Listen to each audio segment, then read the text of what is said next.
Oke,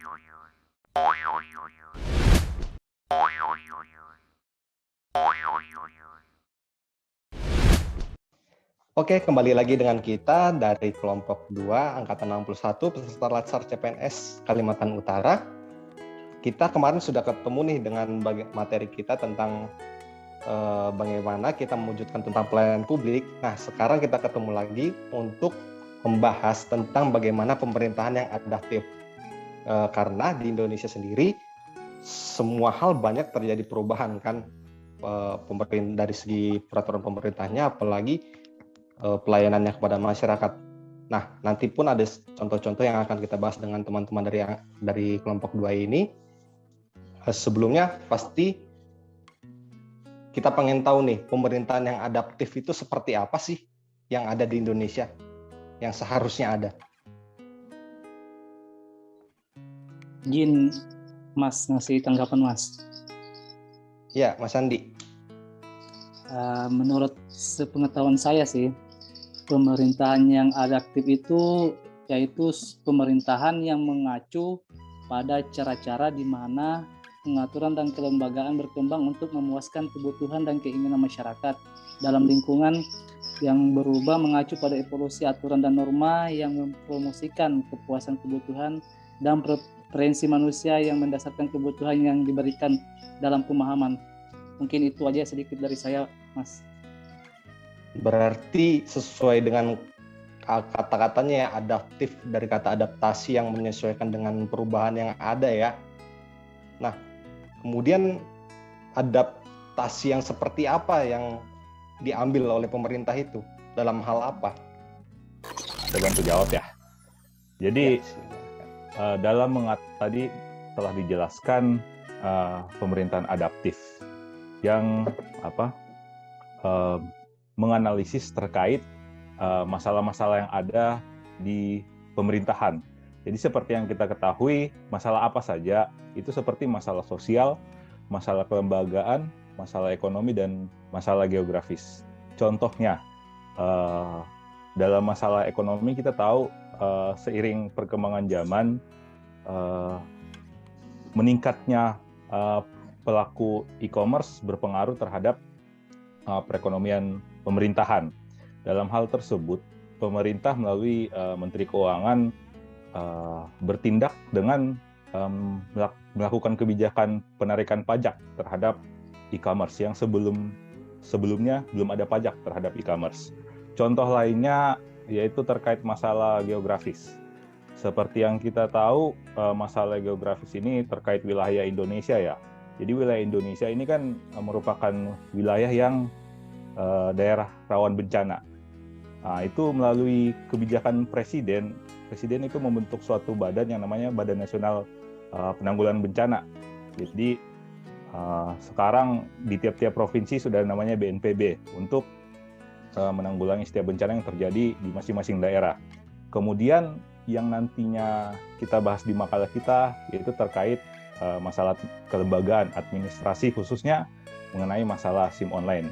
Jadi seperti yang kita tahu, dulu SIM kita harus pergi ke kantor polisi untuk mengurusnya secara manual. Sekarang dengan melalui aplikasi kita sudah dapat mengurus pelayanan SIM kita ataupun memperpanjang SIM kita.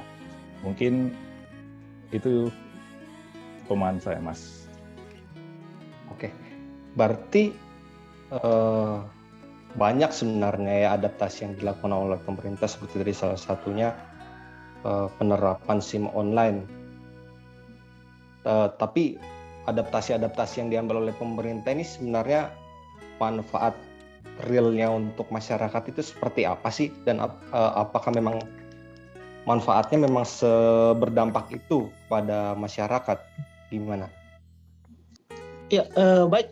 Saya akan sedikit menjelaskan apa saja manfaat dari beradaptasi. Tapi saya akan menjelaskan lebih khususnya itu ke dalam dunia pekerjaan. Adapun yang menjadi manfaat dalam adaptasi itu, yang pertama, lebih mudah menghadapi tantangan. Di dunia kerja, tantangan akan terus datang dan kita harus beradaptasi dengan hal tersebut. Dengan kemampuan beradaptasi dan pola pikir yang kita miliki, akan semakin mudah kita menghadapi tantangan di tempat kerja. Yang kedua, menjadi pemimpin yang lebih baik. Semakin mudah kita beradaptasi, maka akan lebih baik juga ketika kita harus memimpin sesuatu. Pasalnya, adaptasi membutuhkan banyak fokus, motivasi, dan pikiran yang terbuka. Saat orang melihat bahwa kamu terus menerima perubahan, kamu akan membuat orang-orang di sekitarmu menjadi terinspirasi. Semakin baik kamu menghadapi perubahan, semakin baik juga nantinya kamu akan akhirnya menjadi seorang pemimpin. Yang pastinya juga manfaat dari adaptasi itu kamu akan lebih bahagia. Bagi beberapa orang, perubahan di tempat kerja akan menyebabkan stres. Oleh karenanya, semakin baik kamu mengantisipasi dan beradaptasi, semakin bahagia dan tenang kamu nantinya menerima perubahan itu. Ya, mungkin itulah beberapa manfaat yang khususnya di dunia pekerjaan yang dapat saya sampaikan. Nah, berarti adaptasi bukan cuma dari lingkup besar yang kayak sistem pemerintahan, pelayanan, dan sebagainya, tapi bahkan dari diri kita sendiri ya, bisa menimbulkan kebahagiaan di kita gitu. Betul sekali. Kemudian dari pasti ada perubahan dong, namanya adaptasi itu berarti kita mengambil sesuatu yang baru, berarti ada perubahan.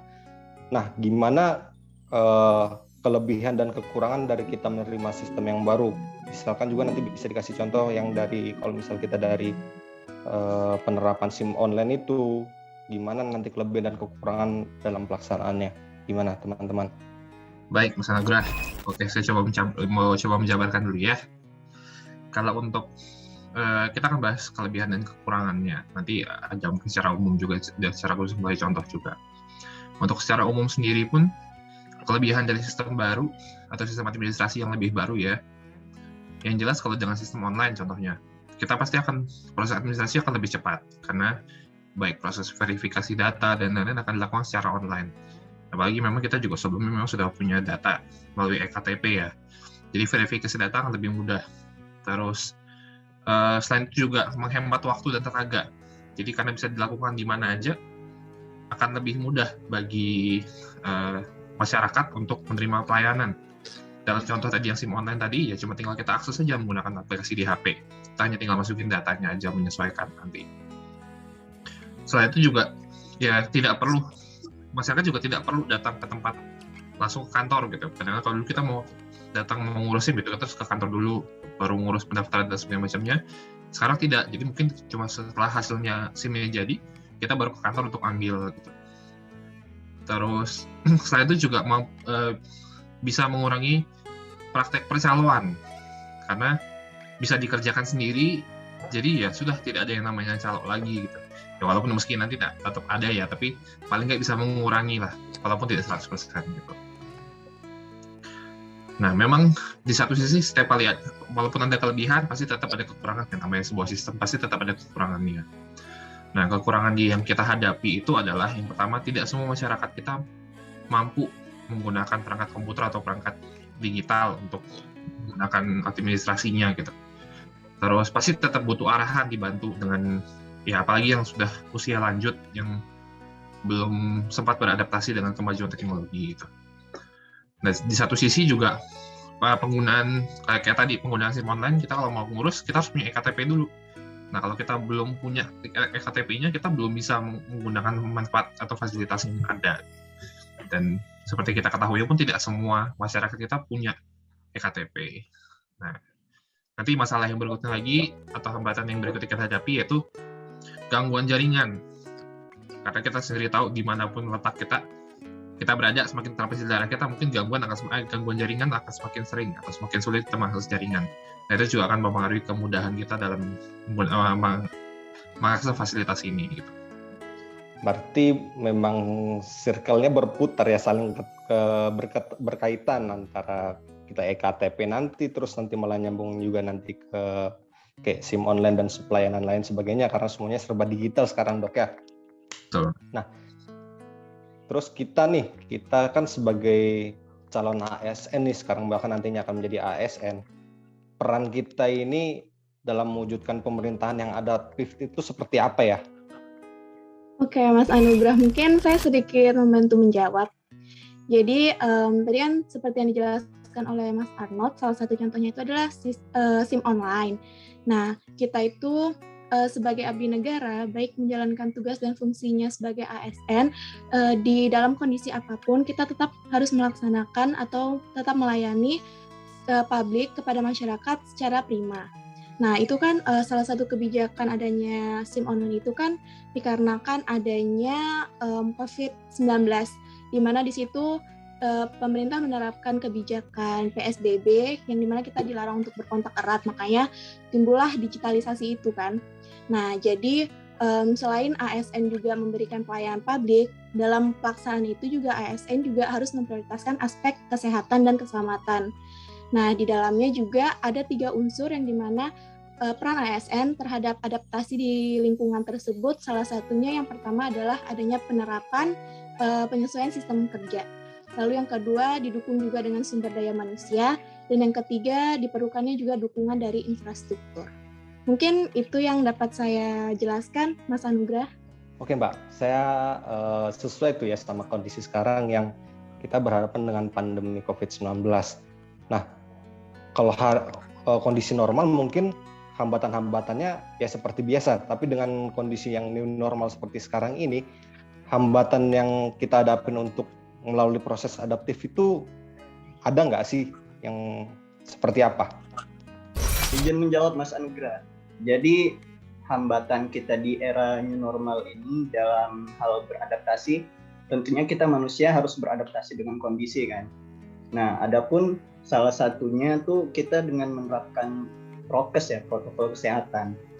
Baik itu memakai masker setiap hari, ketemu orang, harus social distancing, harus memakai mencuci tangan atau memakai hand sanitizer. Nah, itu kebiasaan-kebiasaan yang belum pernah kita lakukan seperti ini, itu salah satunya merupakan tantangan apabila kita tidak terbiasa melakukannya. Maka dari itu penerapan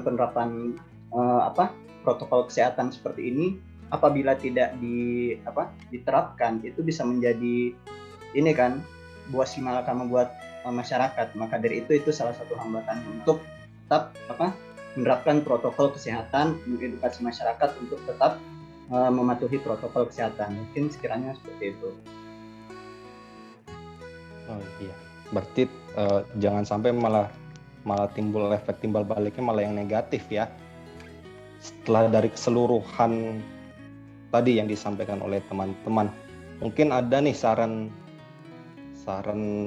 atau rekomendasi dari teman-teman untuk bagaimana selanjutnya kita melakukan adaptasi ini di kehidupan kita. Ya, terima kasih Mas Anugrah. Saya coba memberikan sedikit saran. Dengan adanya adaptasi ke arah perubahan sekarang ini yang lebih ke arah teknologi, mungkin yang bisa ditingkatkan pelayanan bagi masyarakat aja sih. Contohnya seperti contoh yang teman-teman berikan tadi, seperti aplikasi layanan SIM online. Ini kan sangat mempermudah pelayanan bagi masyarakat. Jadi saran untuk aplikasinya ini sering-sering dilakukan pengawasan aja sih, dan evaluasi agar untuk menjaga keamanannya dan tidak ada kendala dalam pelayanannya. Biasanya setelah dilakukan evaluasi seperti ini pasti terdapat kekurangan-kekurangan kan. Jadi pelayanan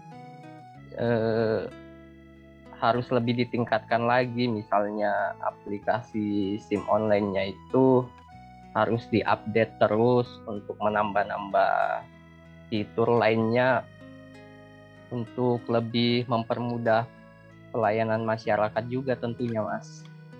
Mungkin itu saja saran dari saya, Mas. Oke, terima kasih untuk semua masukan dari teman-teman dan pendapat dari teman-teman semua.